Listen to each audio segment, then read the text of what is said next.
Hello, friends. Welcome to the WTF cast. And today we're very, very pleased to be speaking to Mr. Nick Mather, who I met around about 2010.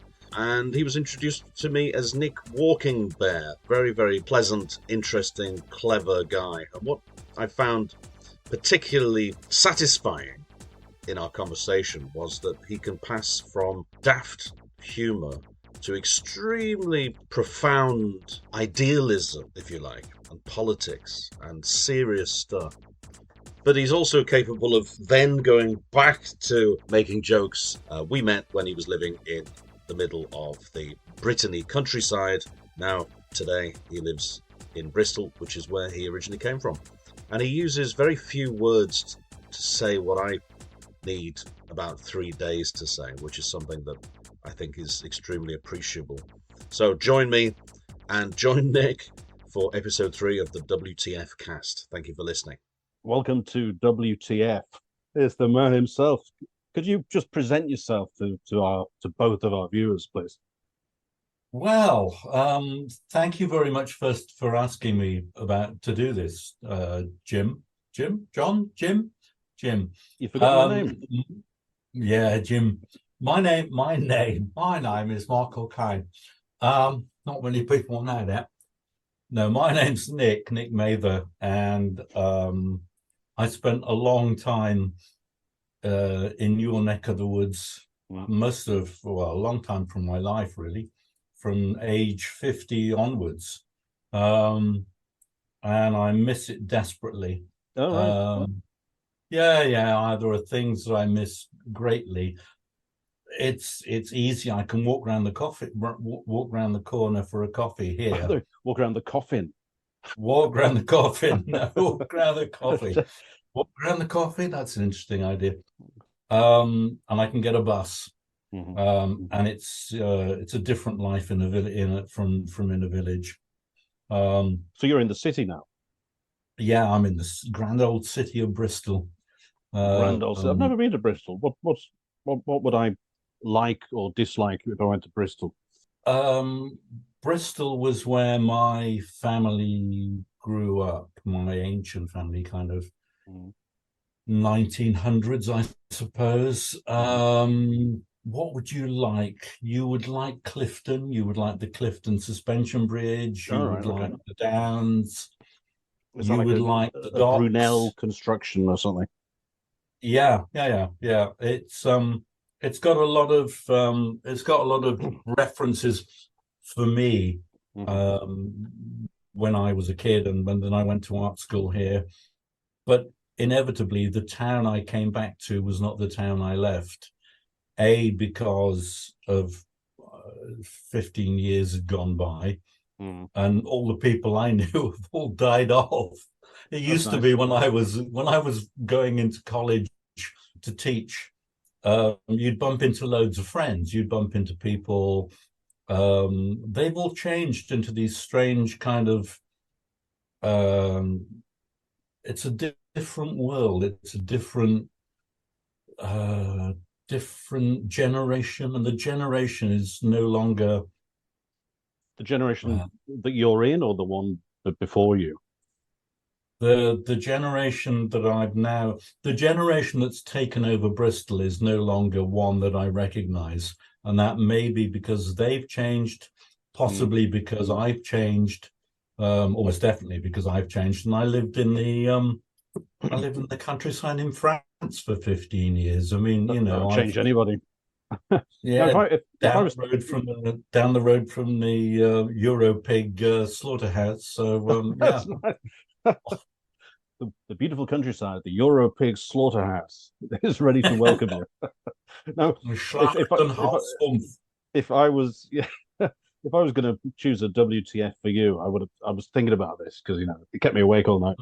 So I thought it would be something like whimsical tales fascinate, or something nice like that. Yeah. What did you decide that you would like to talk about?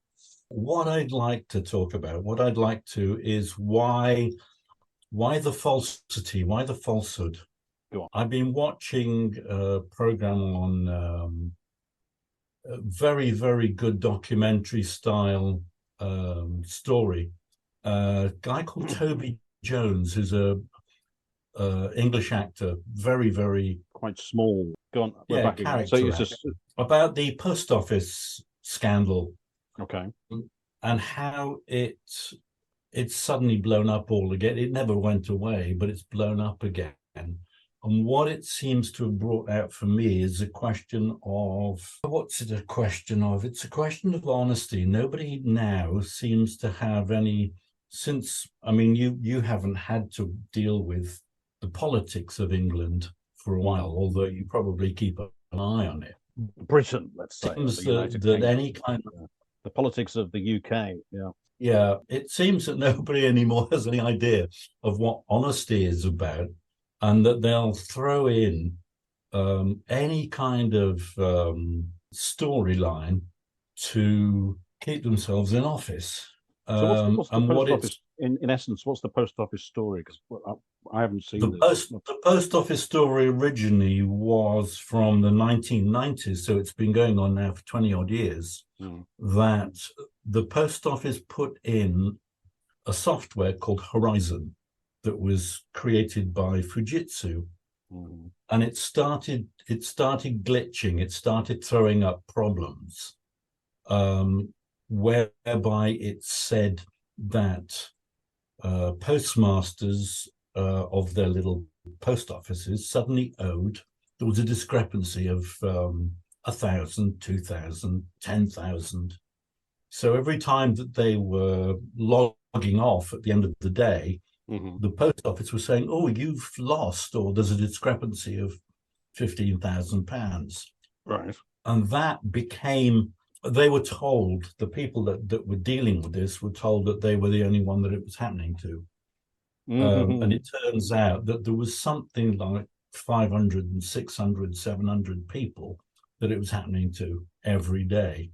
So and the post office, is it a question of the post office wasn't joined up enough at the top levels and they didn't know that it was happening, or were they lying intentionally? They were covering their asses from day one. They were going, "Look, no, it's only you know." And in fact, what happened is, and bearing in mind, and this is something that's quite interesting, and I will come to in a sense, is that with the World Wide Web, with our communication now as it is, I can talk to you in Lawyer, and you can talk to me in Bristol, and it's all very it's instantaneous. But back in that time, it wasn't. We're so used now to communicating, and they didn't know, the people who were being told that they were guilty of maladministration, embezzlement or something. Yeah, exactly. We're being well, I'm afraid you're going to have to pay it back. So people were hocking up to their eyes in debt. They were remortgaging their houses. They were also being taken to court. Wow. And some people were put in prison. They were all guilty until proven innocent, rather than innocent until proven guilty. And so it went on because of the software. Yeah. And one of the guys went to the software company, and the guy said, "Well, we can work on the stuff in real time, so we can enter, or we can change things," which seemed very, very illegal. That the software company were able to change figures, alter things without the postmasters knowing.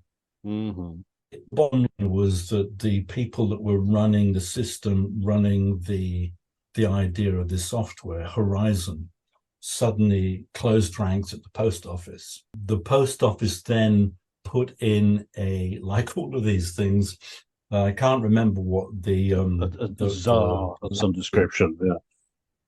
What's the Latin expression? You'll probably know it. Who will, an ombudsman or something? yeah, who will police the police? Oh, right. You know, Okay. Mhm. there's a famous Roman expression, Latin expression, and consequently the post office got involved and they started doing, oh, we don't see any problems at all. And it was down to one guy called Alan, Mr. Alan Bates, I think his name is.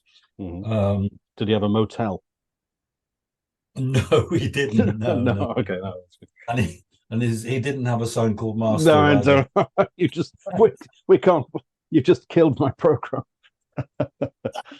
But anyway, he felt moved enough to suddenly kind of take it on board, and spent the best part of 20 years fighting the post office. Was he one of the victims of this, or just somebody from the outside who decided to get involved? He was a victim. He had his. Funny enough, your neck of the woods. What's that lovely place up in the North Wales? Prestatyn.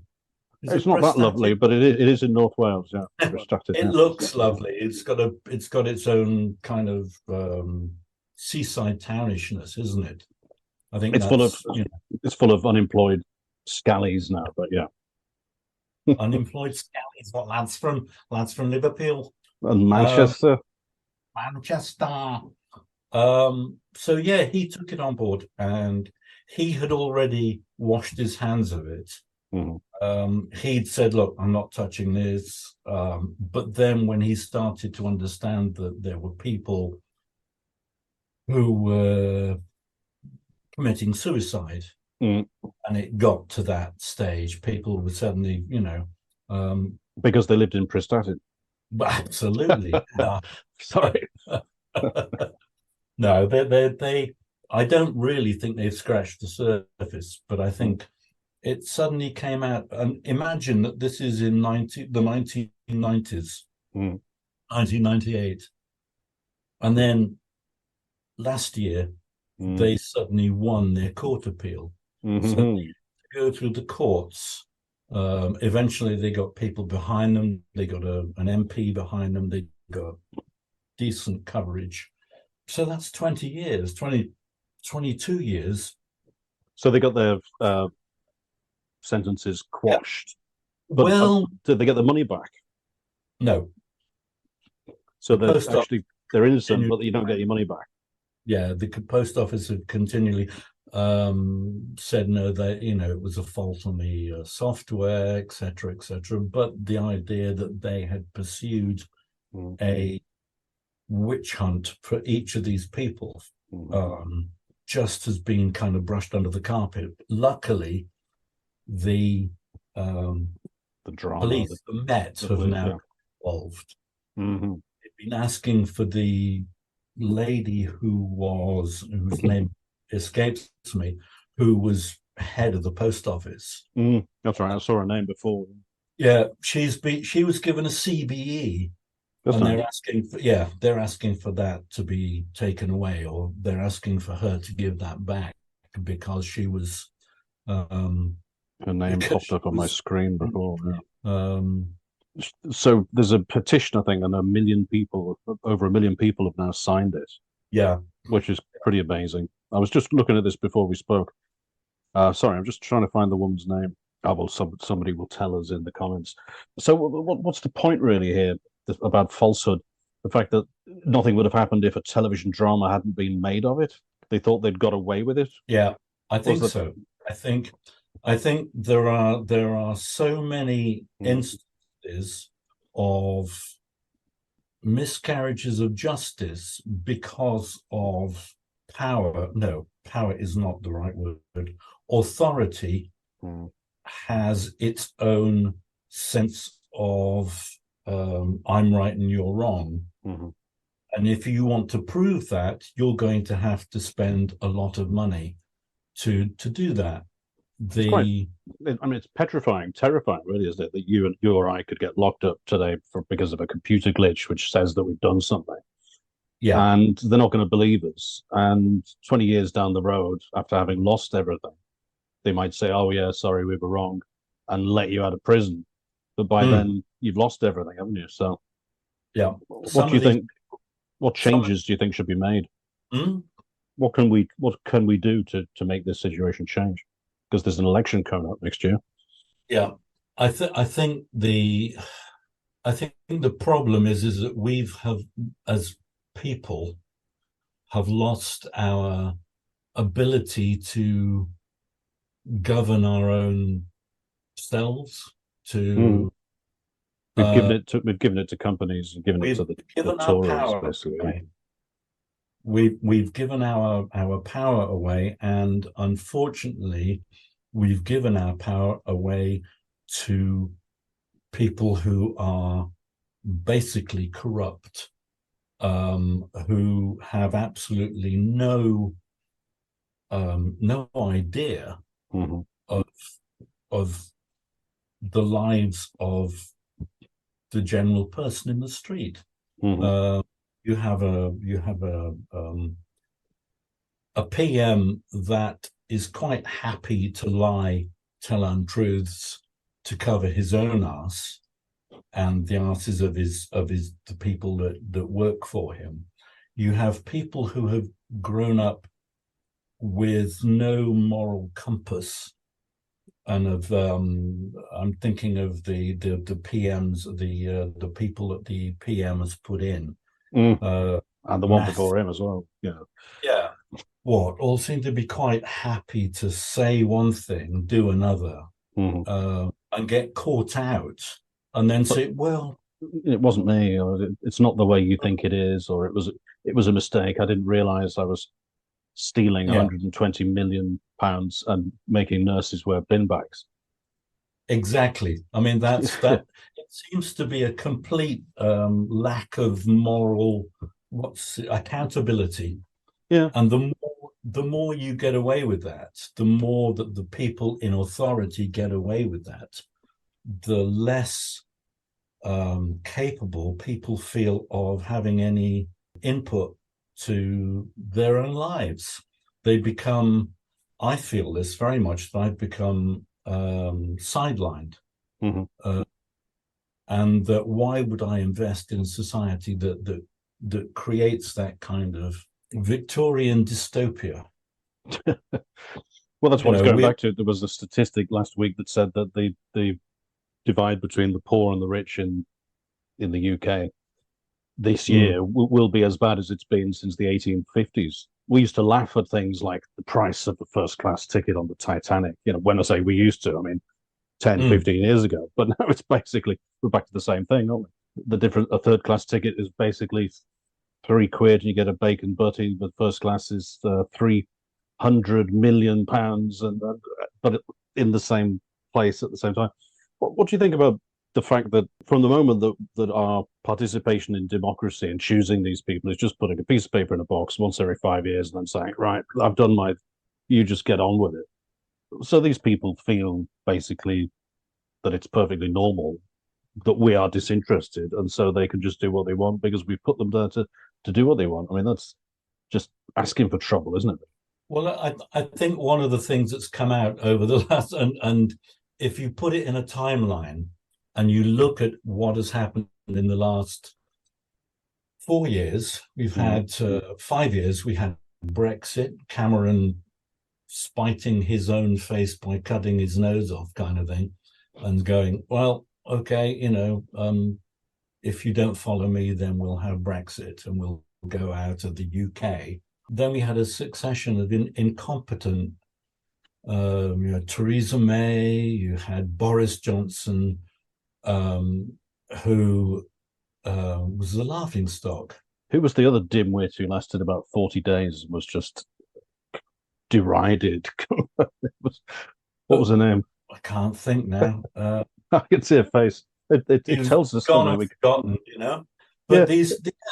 these people that were put in, and it's like they'll put anybody in just to make sure that they keep in power.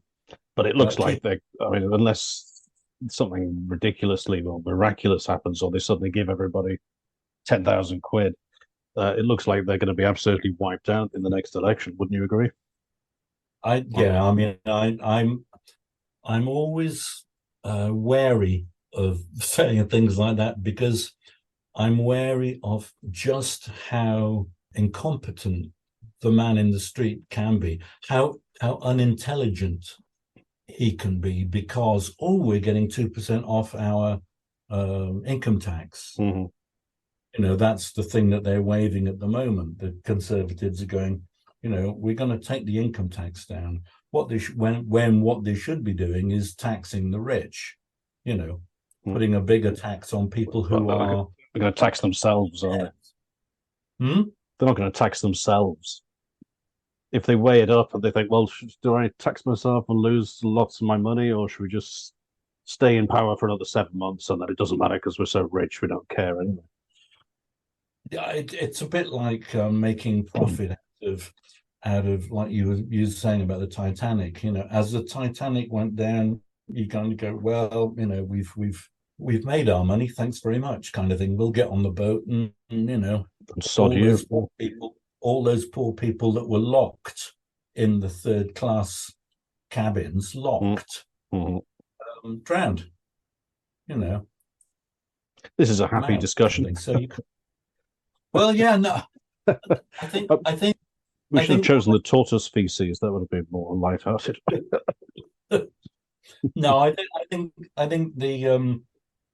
think it's because the person in the street, we who put these people in power, in authority, have become so disconnected from the idea that we can change anything. And then you get to follow that line of incompetent after incompetent after incompetent being put into power, never voted in by the people, and then feel that they have complete carte blanche to lie themselves, whilst paying themselves 14 billion or whatever it was for the PPE scandal. You know, that's the bin bags, isn't it? Yeah. I mean, what was it that the health minister Hancock, he gave something like 20 million to a mate who owned a pub to make PPE. And these people are not being investigated. It'll take another TV drama in 15 years, and by that time they'll all be in Brazil. Yeah.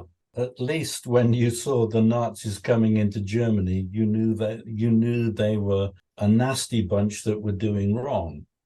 You knew that by looking at the evidence in front of you, that you know this was not going to end well. Whereas the Conservatives, and there are still people that vote that are good for the country, bearing in mind all the things that they've done. They believe the propaganda, they believe the lies, and it's built upon, well, we'll make our money and that'll be it, kind of thing. And you know, it's a very sad state of affairs. I think it's because by doing that they disenfranchise. That's the thing. Disenfranchisement of the people that the country is being run by an undemocratic, you know, system, and they will lie to continue doing that, which is a shame. When you see people like Anthony Wedgwood Benn, there's a little clip of him talking about the way that the NHS was being run. And in the background, there's a youngish Jeremy Corbyn listening, you know, and maybe I'm being naive, but I would have thought Jeremy Corbyn was a far more honest person to be in power than not saying anything about the Labour Party, but Keir Starmer is another Tony Benn. Not Tony Benn. Tony Blair. Tony Blair. Yeah. Another. It seems that because sniveling, that's a good word. It seems to be because, I mean, a view from the outside of you, but it seems that the British media is so incredibly toxic, and the stuff that people read the most, like the Mail, the Express, the Sun, all of this kind of stuff, it's so unbelievably toxic, if not untrue. I was reading that Wikipedia no longer accepts the Daily Mail as it's not a news, it's basically propaganda or something. You know? Yeah. And that in that context, it seems that the only way the Labour Party can ever win an election is by having the most insipid leader possible. I mean, it honestly seems to be the only thing they can do, you know. And every time they put somebody who's a little bit too kind of edgy or very, very edgy, then they get wiped out in the newspapers. You know, he's a communist. Your taxes will go up. Blah, blah, blah, blah. They'll only talk about nuclear weapons for the whole campaign, whereas it's not at all on the top 50 things that people are worried about. And then they'll say, how come the schools are closing? Why isn't there a library anymore? Why are the drains never cleaned and so we're all flooded and this and that? Because they've spent 20 years, you know, austerity, just sucking all the money out, put it in their own bank accounts. I'm going to say ta-ra, not to you. I'm just going to stop recording and we'll continue. We'll have an off-mic conversation with lots of rude words. But it's been very interesting talking to you, Nick. Thanks very much. It's been very nice talking to you again, Jim.